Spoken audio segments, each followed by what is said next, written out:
We begin with keeping them honest with the presidential running mate who's getting all the headlines tonight.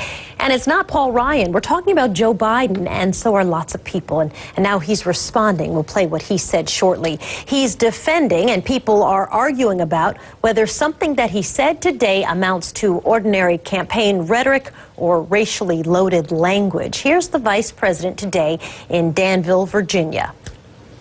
Look at what they value and look at their budget and what they're proposing. Romney wants to he said in the first 100 days, he's going to let the big banks once again write their own rules. Unchain Wall Street. Now, as we mentioned at the top, Vice President Biden responded late today at a campaign stop in Wytheville, Virginia. The Romney campaign put out a tweet, tweets he said, put out a tweet, went on the airways saying, Biden, he's outrageous in saying that. I think I said instead of unshackled, unchained, or anyway, outrageous to say that. That's what we've had. I'm using their own words. I got a message for them. If you want to know what's outrageous, it's their policies and the effects of their policies on middle-class America. That's what's outrageous.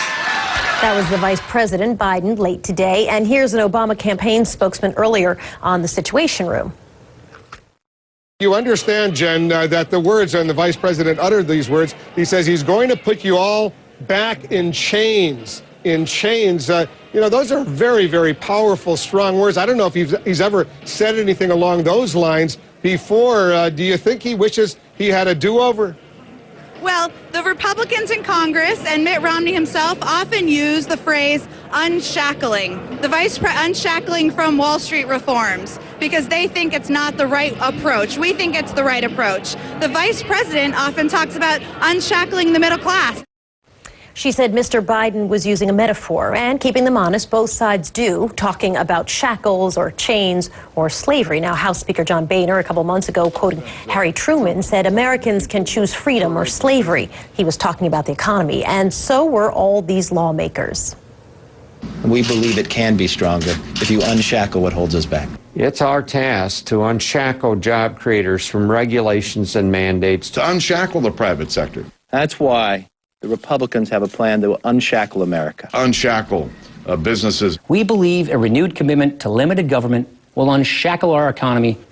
Now, obviously, they're using a metaphor, and so is anybody who's talking about unshackling the economy or unchaining Wall Street or unleashing the military or running an idea up the flagpole to see who salutes. But keeping them honest, that's obvious, and that's not really the point. The point concerns Mr. Biden's choice of metaphor, given where he was and who he was talking to. As we said, he was in Danville, Virginia, the same Danville that was the last capital of the Confederacy, the same Danville that was at the center of major racial unrest during the civil rights summer of 1963, the same Danville that CNN's Peter Hamby calls the heart of the African-American vote in Southern Virginia, the same Danville in a state that's now considered to be a swing state, and that could very well be key in deciding who wins the presidency.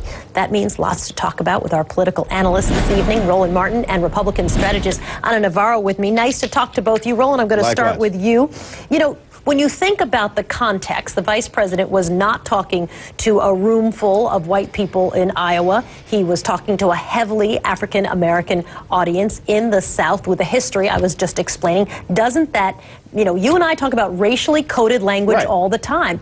Isn't that clearly racially coded language? I think we're making a mistake. You said that half of the room was African-American. Well, who were the other half of the room?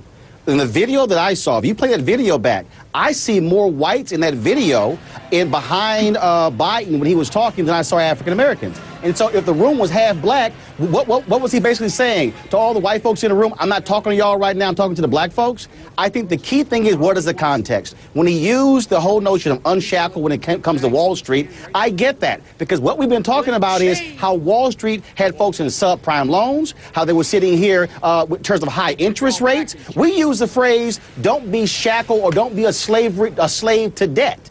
And so I understand the comment because I get the context of the previous sentence. All right, so Anna, I have a feeling that you're going to say that this is a double standard, that if in fact we were flipping the script here, and in fact we were talking about that exact same quote, but coming from a white person who was addressing maybe the new potential VP who was addressing a white audience and talking about race, we'd be talking about the dog whistle, we'd be talking about racial coding. Do you think that it's essentially a double standard? I think it is a double standard, Soledad. Look, you know, you've got in Roland, you and me, 3 people of color. We understand what racially tinged language is, and Joe Biden understands it. And I want to tell you this. I know Joe Biden, and I know there isn't a racist bone in Joe Biden. But there's a lot of outrageous stuff that comes out of Joe Biden's mouth. Let's remember that this is the guy who 4 years ago described Barack Obama as, and I'm going to read it because I want to make sure people know I'm quoting, the first mainstream African-American who is articulate and bright and clean and a nice-looking guy. This is the same Joe Biden who earlier this year was taking on an Indian accent and pretending to be a guy from a call center. Same Joe Biden who told an Indian group, oh, you know, you can hardly go into a 7-Eleven or Dunkin' Donuts these days if you don't have a slight Indian accent. Look, these things are outrageous. He's no longer a senator. He is the vice president of the United States. He has to behave that way. Again, I want to tell you, Joe Biden...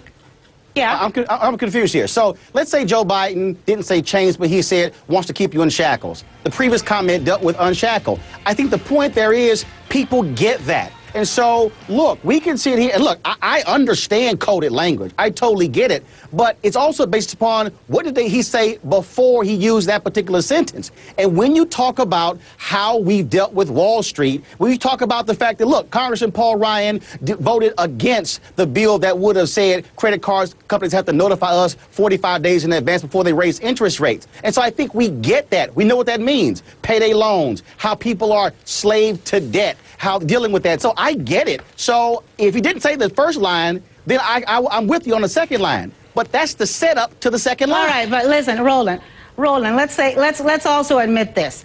Joe Biden has developed in the last 4 years a reputation for being the gaffer in chief. And that reputation allows him a lot of flexibility to say some ridiculous stuff, and he gets away with it. He gets away with it because we all say, oh, that's good old Joe being good old Joe. So are you saying, Anna, that it's a gaffe, or are you saying that it's intentional because he understands the history of the area that he's in and he's sending a coded message to people in the audience? Look, I think Joe Biden is a very intelligent man. I think he understands the community. I think he knows exactly what he's doing. And I think he knows that he's got a lot of room to wiggle because we all say it's Joe Biden and his Bidenisms. You know, anything that an elected official says that makes you cringe, choke, snort, or laugh. Don't say we, speak for yourself. It's now going to be called a Bidenism. Okay, again, Soledad, if 50% of the room is black, why are we somehow discounting the other half of the room? And so now, if the whole room was black, I get it. But we can't just say, well, 50% of the room was black. Again, so what was he doing? I'm talking only to the black people? Could he have been talking to the whites in the room as well when he talked about want you to be in chains in terms of Wall Street and shackling folks with debt, wanting consumers to run up their credit cards, wanting them to have those subprime loans? Could he very well have been talking about that? So, Anna, the other day, the Romney campaign... Come on, Roland. Well, let me ask you a question. Now, no, the other I day, get it. The Romney campaign was releasing ads accusing the president of getting rid of the work requirement for welfare recipients, wanting to send a check for doing nothing at all. And not only were there people who fact-checked that and said that is not accurate, there was also critics who were talking about another element, the same thing, the racial coding, the undertone of conversation, the dog whistle that we've been talking about. The Romney campaign said that's not what we're intending at all. There is no dog whistle here. Isn't it possible that, in fact, that just as they say that what Vice President Biden is saying is also accurate? Well, then maybe he should say that. Maybe he should say, I didn't intend to make any sort of racial undertone. I didn't intend to have this as a dog whistle.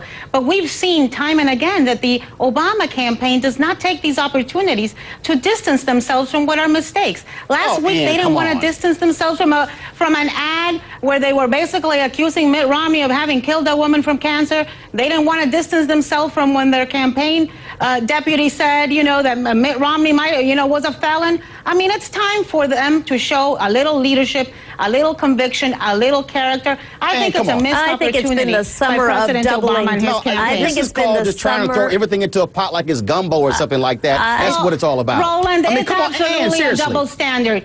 Let me tell you, if Paul Ryan or Mitt Romney had said this today, the NAACP would be demanding an apology, and Jesse Jackson would be setting himself on fire in front of as many cameras as he could find. Paul Ryan has said unshackled. Mitt Romney has said unshackled. John Boehner, Eric Cantor. Come on now. They haven't said it, adopting a fake Southern accent. I think Roland, for you both should of you, never fake an accent on TV. So you know, unless it's your accent. For both of you, I think it's fair to say from both campaigns, you guys make me work tonight. It's been the summer of doubling down. People are not really apologizing. They sort of just say, well, you know, we said it, we mean it. Roland, let me ask you sort of the bigger question. At the end of the day, what are the political implications? Does this conversation hurt the Obama campaign? Does it help the Romney campaign? What do you think the impact is? No, it doesn't. No, what helps is when you get to the substance of what he was talking about. And when he referenced the unshackling of Wall Street, that is the real issue. Just last night when I talked about Representative Paul Ryan's voting record, he was against the Consumer Protection Bureau. He did not want the checks on Wall Street. Derivatives, the reason we got in trouble, he delayed putting those regulations in for a whole year. He voted for that. That's what Biden was talking about, and that's the real substance of this issue in terms of Wall Street not wanting any regulations and Wall Street wanting to continue to put their thumbs on people with those subprime loans, with predatory lending, with high interest rates. That's the real issue. So you want to talk about substance? Let's deal with that, Anna, versus this nonsense of, well, it was a change. The fact of the matter is Wall Street wants people like that so they can keep their profit margins high. All right, Roland and Anna, I'm going to ask you guys. I absolutely agree, Roland. I think, you know, instead of making racially tinged comments to this audience, he should have been talking about the 14% unemployment rate that African Americans suffer under Barack Obama. And that will be, people, our final word for a moment. I'm going to ask you to stick around. We've got some new